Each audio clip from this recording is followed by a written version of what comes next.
Recording this February 20th, Thursday around 6 o'clock, Joe. Right about now, a month from now, we'll be getting ready for like the second window of games for March Madness on that first Thursday. It is so hard to believe, but a month away today from our first full day of March Madness, that first Thursday. We were just talking about it the other day. One of, if not the greatest day, I think, maybe on the sports calendar. Looking forward to it. It's getting here fast and furious. After this weekend, we only have think it's including this weekend, 3 weekends left of regular season hoops. And then we have obviously conference tournament weeks and then right into March Madness. So full steam ahead. We've been saying this for a while, but football like officially behind us. I feel like you can start to really see the people kind of coming in and fully getting their attention on college basketball. But welcome back to another episode of Beefs Bets with Ryan and Joe here on Fox Sports The Gambler, your show every Friday night for college basketball. We got a big Friday night game, Michigan and Michigan State. We got an awesome slate on Saturday and then a big one in the Big East on Sunday at Madison Square Garden. But Joe, as always, welcome back. 9 days away from March as we sit here today and record. It's crazy how quick, because this year, and it's funny because March Madness is a week later, but it still feels like it snuck up on me.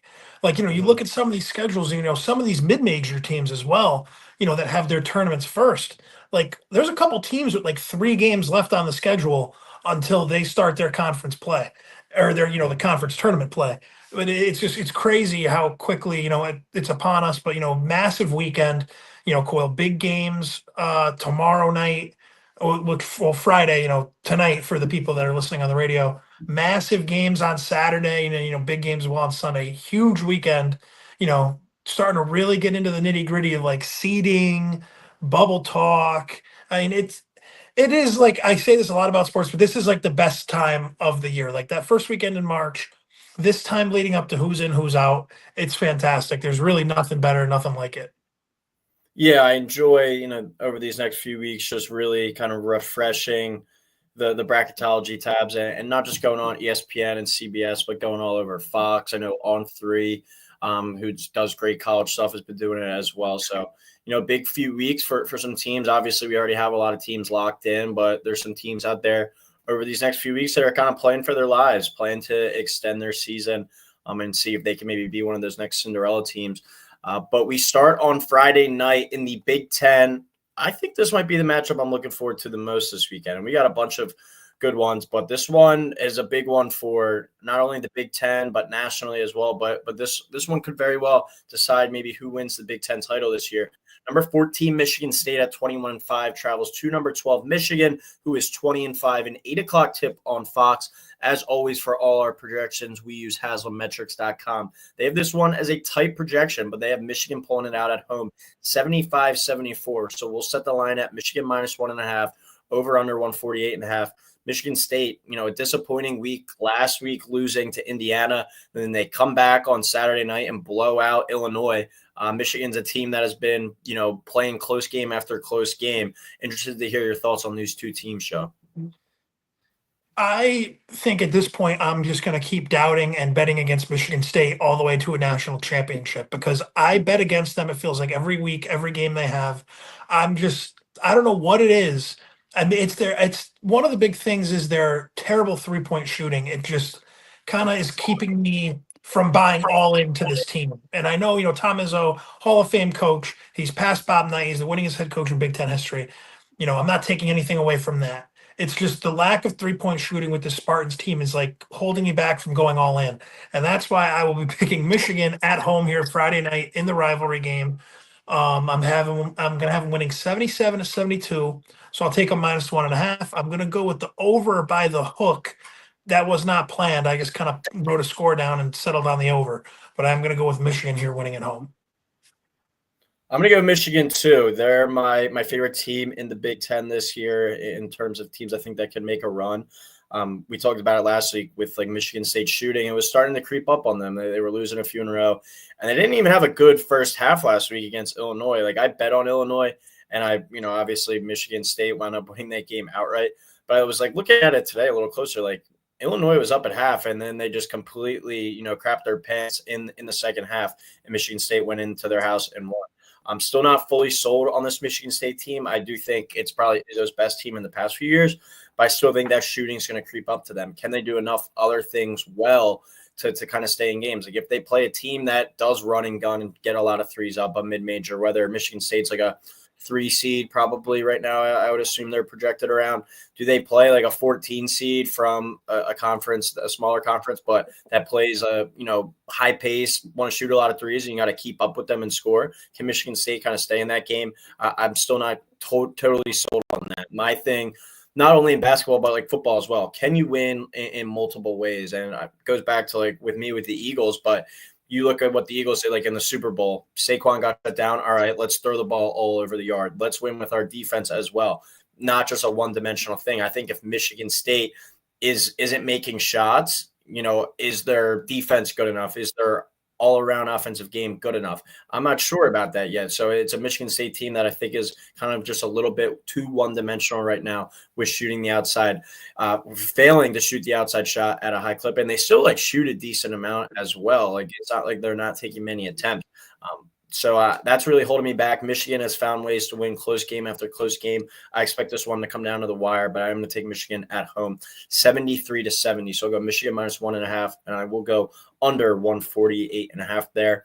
Under probably not going to be a play for me, but I really do like Michigan if it is at -1.5. All right, let's fast forward to Saturday now, where we will be breaking down 8 games, and we start in the SEC. Number 6, Tennessee at 21-5 travels to number 7, Texas A&M, who just got drubbed earlier in the week by Mississippi State. A&M now sits at 20-6. A nice one to start off your day on Saturday at noon on ESPN. Tennessee projected to win, though, on the road here in a tight one, 63-62. So go Tennessee -1.5, over under 125.5. Yeah, I'm going with Rocky Top here in a rock fight, 61-59. So I'm going to take Tennessee to cover the 1.5. I'm going to go under 125.5. That's just a gross under that I'm going to be taking on Saturday. And I've talked about how much I love this Tennessee team defensively all year on this podcast. The way that they can just force you into the grossest game of basketball you've ever played. But lately they have been, showing me a little bit more from their offense. Still not, anywhere where I think they can go on a run and win 6 games in a row to a national championship. But I think defensively, they can hang around with any team in the regular season. And even though this is probably the biggest A&M home basketball game, Coyle, ever, like, or at least in our lifetime, like there, I feel like it's been a while since A&M has been like this legit in basketball. So it's a massive game for them. I'm excited to see the crowd, but I think Tennessee, like I said, I'm just in love with what they do defensively, and I'm going to take them to win this game here on the road because I think the defense travels more than a lot of offenses do in the country.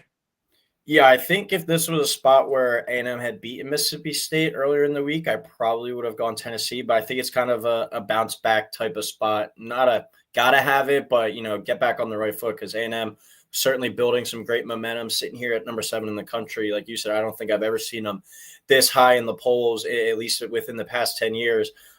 For them to get this high and then lose 2 in a row, that would be pretty, deflating in my eyes. Certainly not season-changing, season-derailing. But still, I think this is a spot where Texas A&M, you're in the position where you got to make a statement in a bounce-back type of game here. So I like them to win this game. I also kind of like the over. I think it's going to be really close back and forth. I think we could get some free throws kind of at the end. I agree these are 2 slower-paced teams, defensive-minded teams, I think, too. But I just think it's going to be one of those games that comes down to the wire. You're going to have some free throws as well, potentially, to push it over. So I like A&M and the over. I'm going to go A&M 68, Tennessee 65. So A&M +1.5, over 125.5.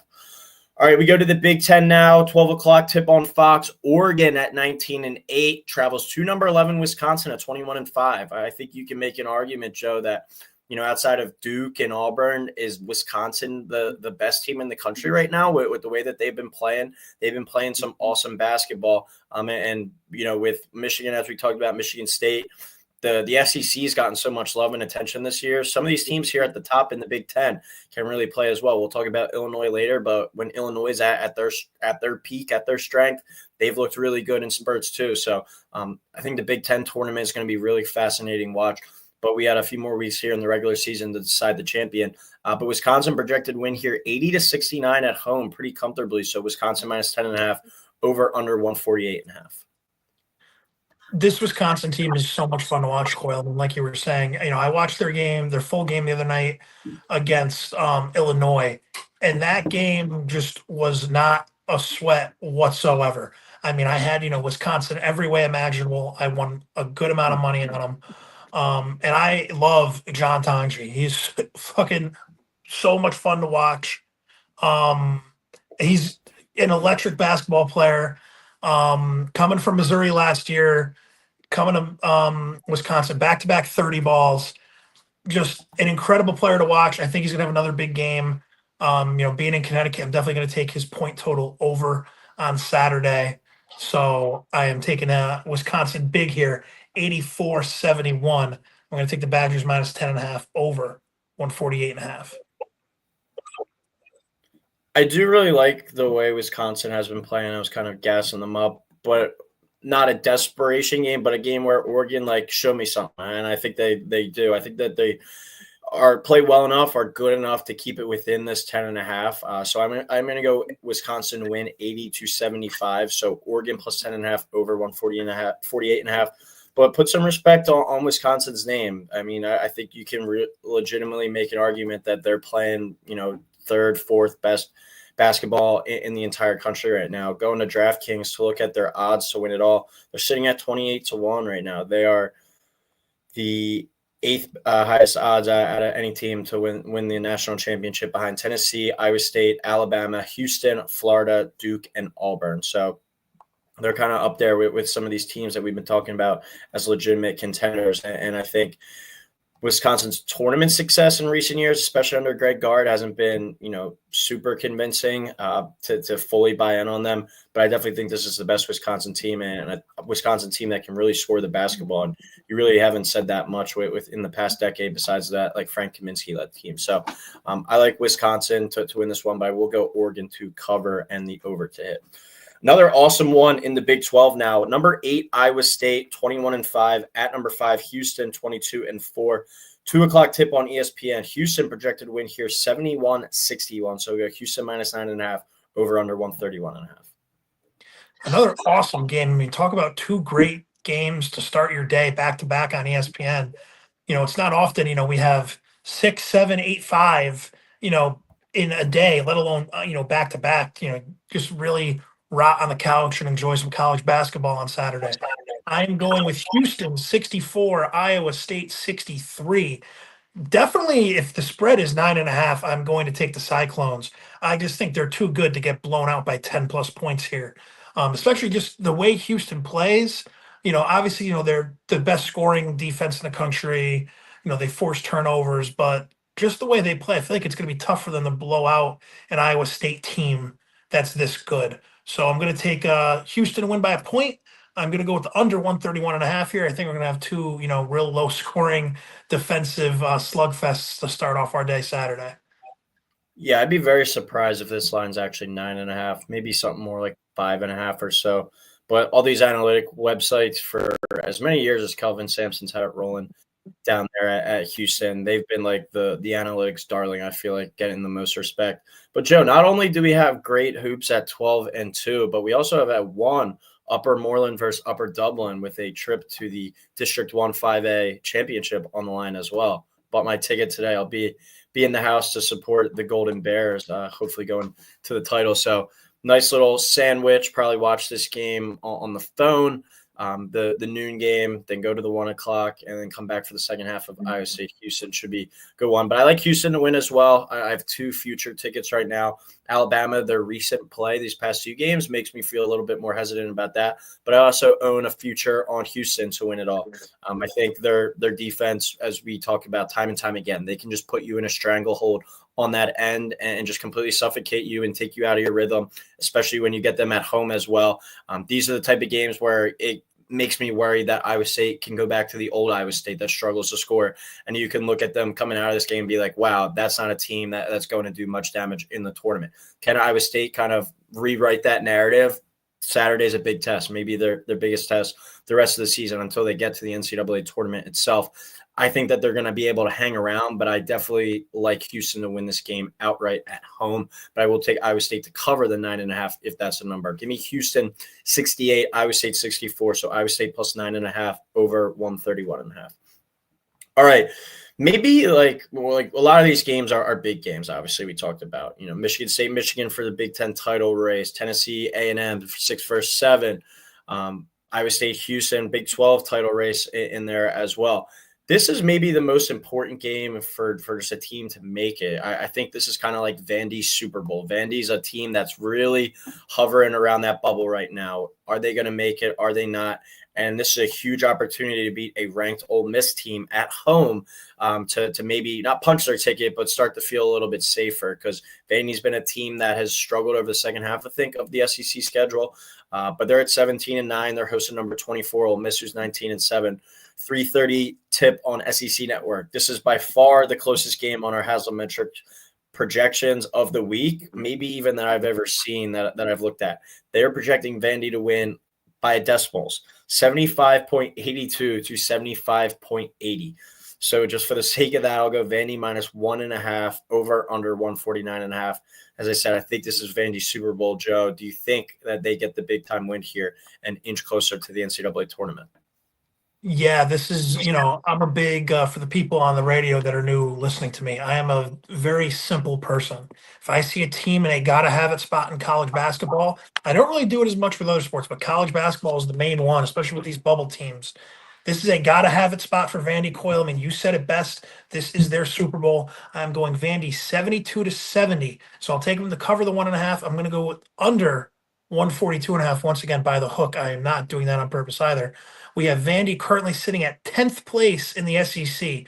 And I know the SEC is very deep, but you lose this game and go to 5-9 in conference, even with the best conference we've ever seen. I remember in the past when the Big 12 was really deep. I think it was like TCU one year was like 6-12 in conference. And, they were talking about it's going to be tough to justify, that low of a conference win percentage to get into the NCAA tournament. So I think that's going to be another big thing with these SEC bubble teams. You got to try to pick up a few more wins. And if you're Vandy, with how, strong this conference is, getting an Ole Miss team at home is a must win, because especially the rest of the way, they are at A&M. That's a tough one. Home against Missouri, another big one. Then you get Arkansas, Georgia to end your season. Two teams, unfortunately, that are not going to give you the same pop as these next three teams coming up. So I think this is a must-win game for Vandy. I think they just squeak it out.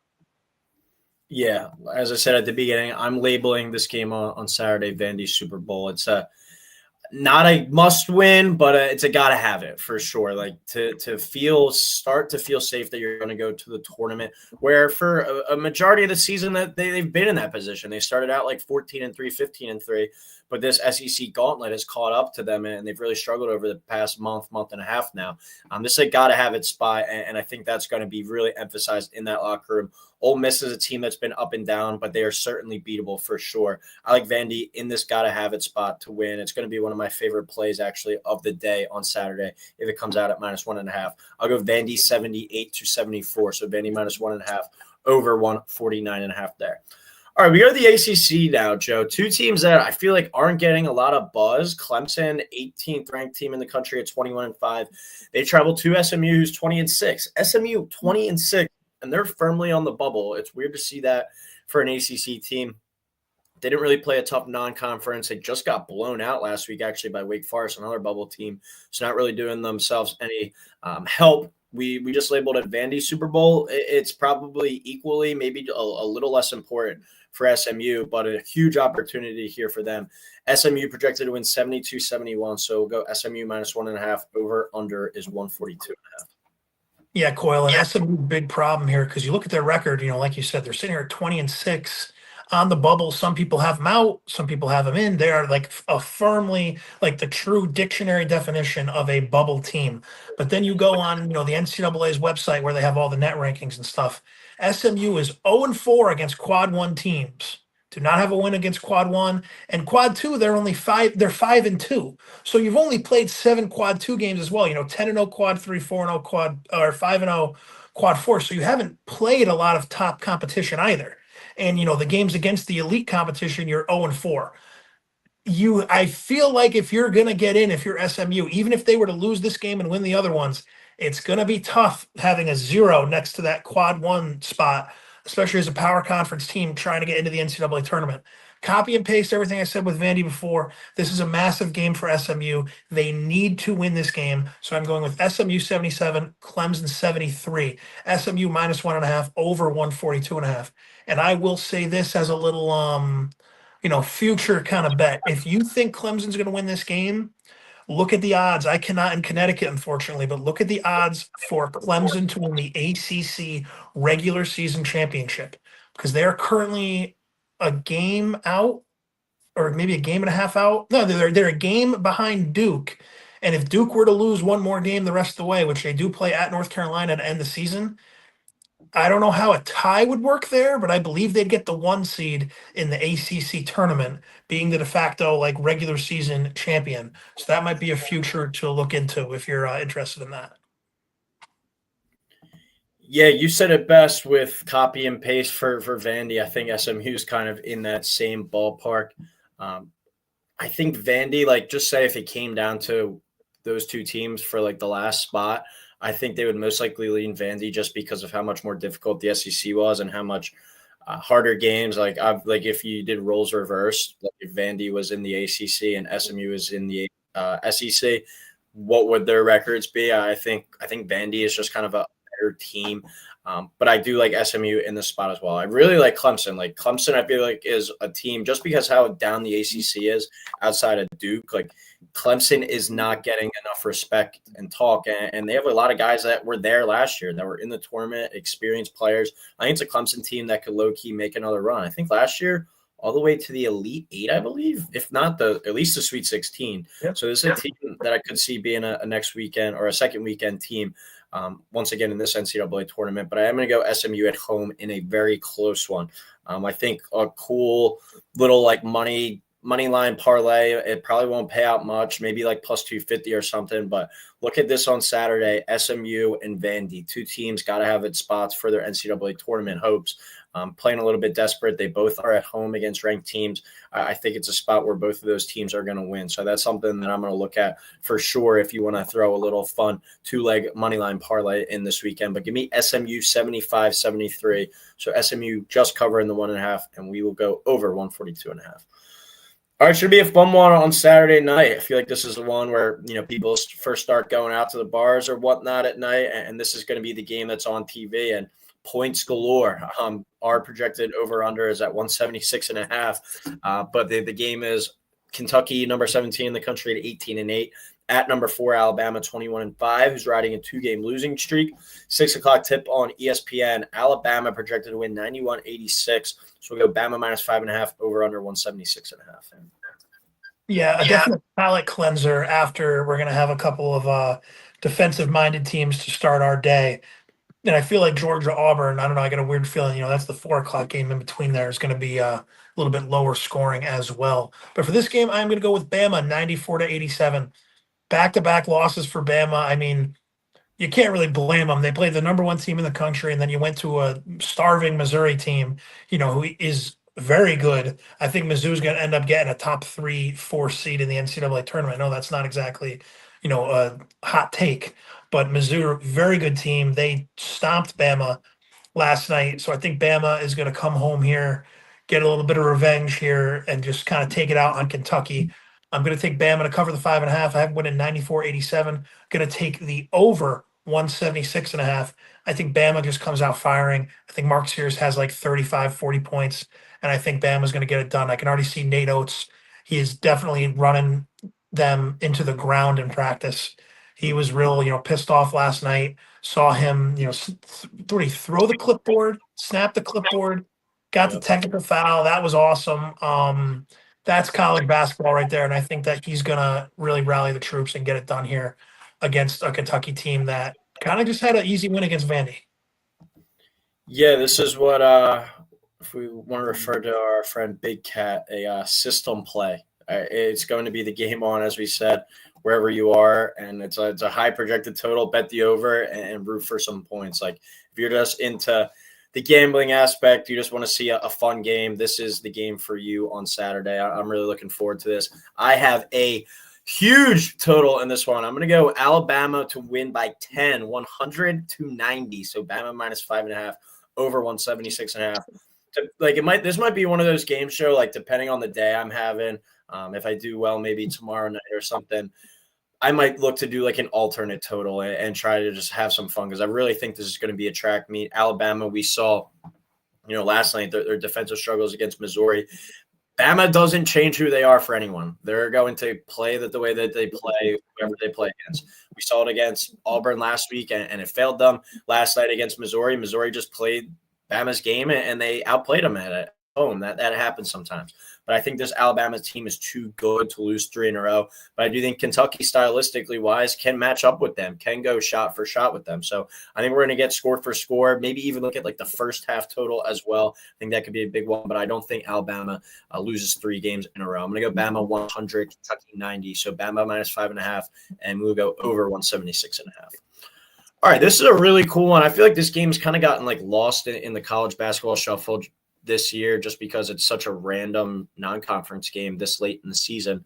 But good for these two teams for scheduling. And I think especially for Duke, like with how easy the ACC's been, good for them to get a test here at a neutral site as well against a team that they could meet up with down the line in the tournament. Like I wouldn't be surprised if this was a potential 2-7 matchup or something. I know that they probably won't schedule these teams to do that, but even like a 1-8, 1-9 eventually. These are two teams that are definitely both obviously going to the tournament, but I think both have the pieces to make a run when everything's clicking. That's number 3, Duke versus Illinois, 8 o'clock tip on Fox at Madison Square Garden, so a neutral site game here.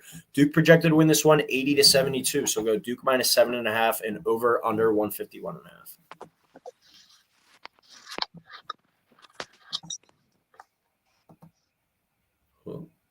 All right, I'll start off with my projections on this one. I'm going to take Duke 82-76, so I will take Illinois to cover the 7.5, and we will go over 151.5 there.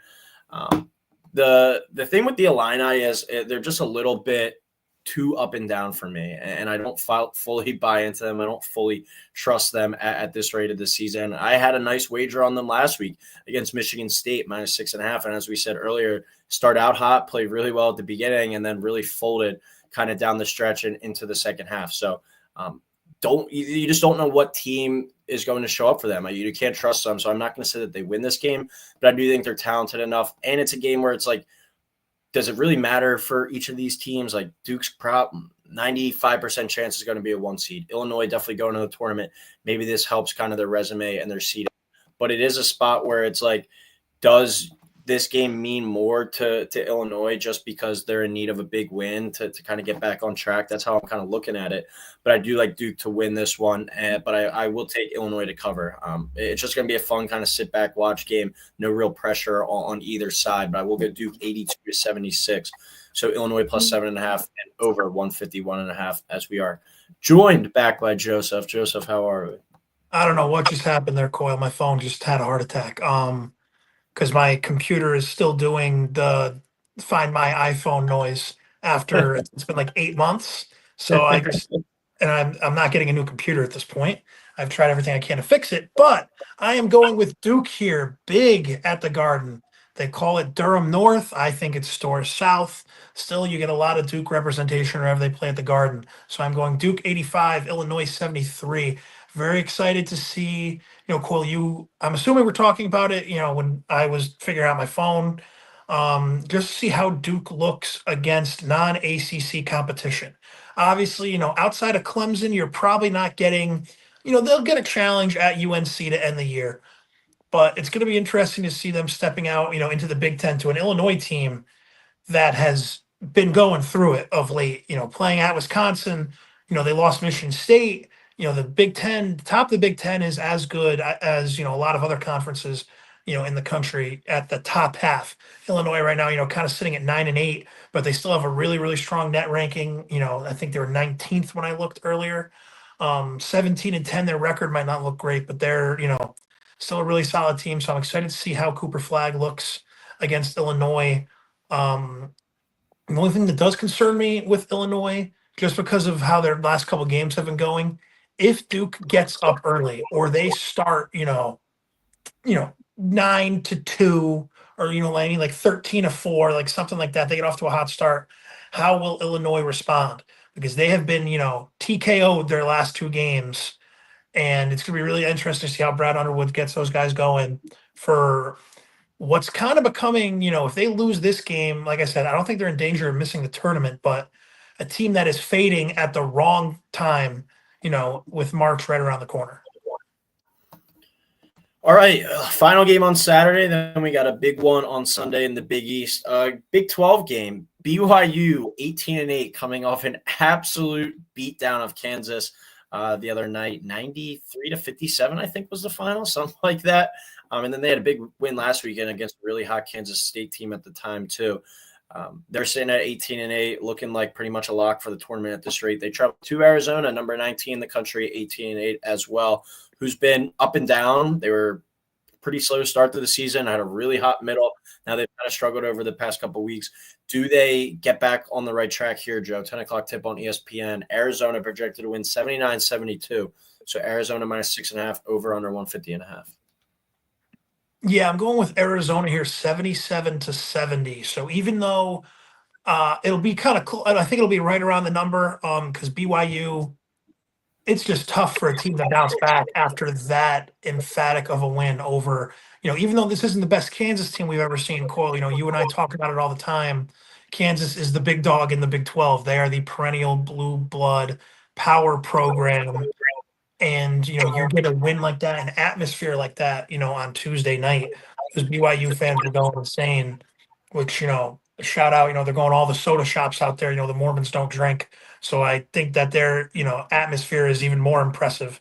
And I'm not even trying to be funny when I say that, because a lot of times in these big atmospheres, as Cole, you guys were at the parade for the Eagles last week, poison is flowing early and often. And the fact that a lot of these Mormons are doing it, straight edge is very impressive. But I am going to go with Arizona here at home.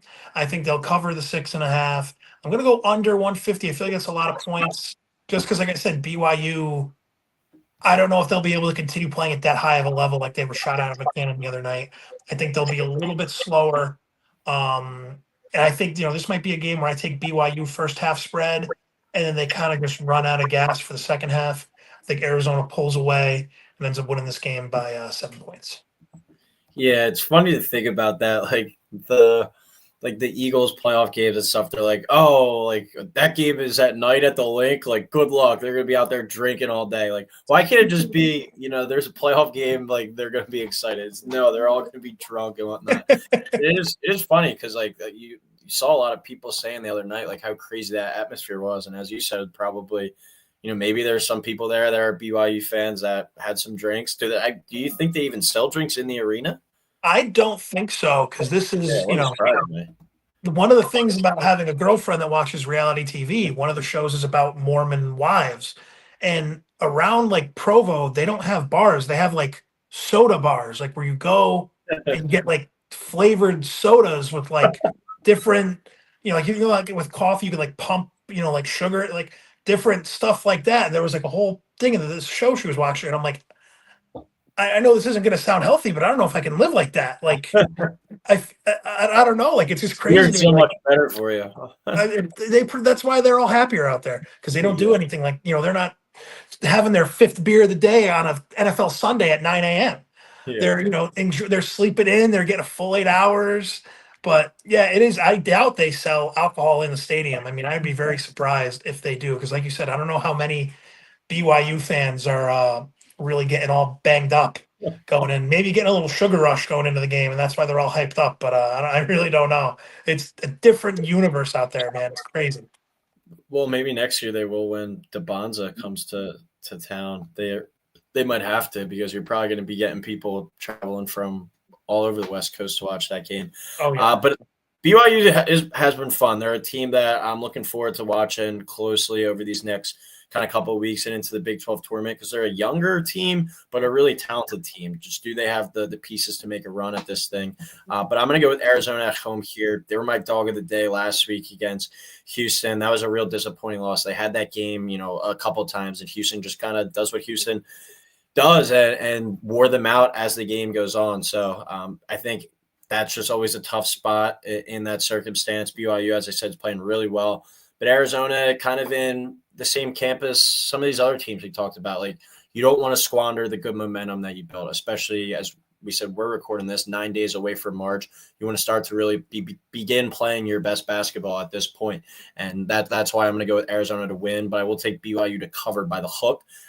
If the over-under is 150.5, I think that's going to be one of my favorite plays, especially the nightcap play. As we said earlier, if we're doing well, might put a larger wager on this one because I think this is going to be a game between two teams that like to get up and down, shoot the three ball a lot. So I'm going to go Arizona 80-74. So BYU plus 6.5 and over 150.5 there. In our final game of the week, we go to the Big East, Madison Square Garden. I kind of wish I knew this was a Sunday game. This would have been a cool one to go to. Tickets probably aren't that cheap. But 18-8 UConn, Joe, the most up and down, inconsistent kind of team I think we got out there right now, at least, high profile, big name wise. They traveled to the Garden to play number 10 St. John's, who's 23-4. I don't really think this is going to be a home game for St. John's. I think you'll get more of that kind of 50-50 split. Noon tip on Fox. St. John's projected to win 72-66. So we'll give St. John's minus 5.5, over under 137.5. UConn got out to that huge lead against St. John's last time at UConn. St. John's came back and won that one outright. Do you think UConn gets their revenge in the spot?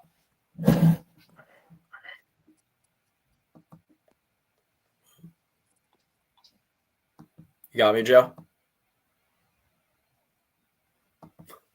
I love it. All right, I'm going to go with UConn in this one, 70-68. I really like the St. John's team. I think that they have the pieces to be a Final Four team. I think they have the pieces to maybe even cut down the nets. Anytime you have Rick Pitino on your side, you're going to have a coaching advantage against anyone else. I really like the defense that they play, and I saw them in person. They are a huge team, like big from guard to forward to all their front court pieces. It's a huge advantage, I think, night in and night out for this UConn squad, for this St. John's team. And then you combine that with the coaching. Just they don't really shoot the ball that well. They can struggle from that, but they're not a team that's going to rely on the outside shot that much. So I think that this is a legit St. John's team, but I do think UConn just has that kind of spunk to them. It's like this is a game that a lot of people are going to be writing them off, play with a chip on their shoulder. Reminds me a lot of the same spot as the Creighton game, as the Marquette game. Everyone, it seems like, will probably be picking St. John's in this one. And UConn kind of said, F you, and won those games. And they lose the Seton Hall game. It's just what team comes back for this UConn team in this game is the question of the day. But I'm going to go with UConn to have a little bit of a revenge spite type spot and knock off St. John's here, 70-68. So go UConn plus 5.5, over 137.5. And Joe's dealing with a little bit of Wi-Fi issues, so we'll wrap it up here today. I'll take UConn, as I said, to win it and to cover outright and get the win. And we will be back next week talking to you here on Beefs Bets on Fox Sports The Gambler.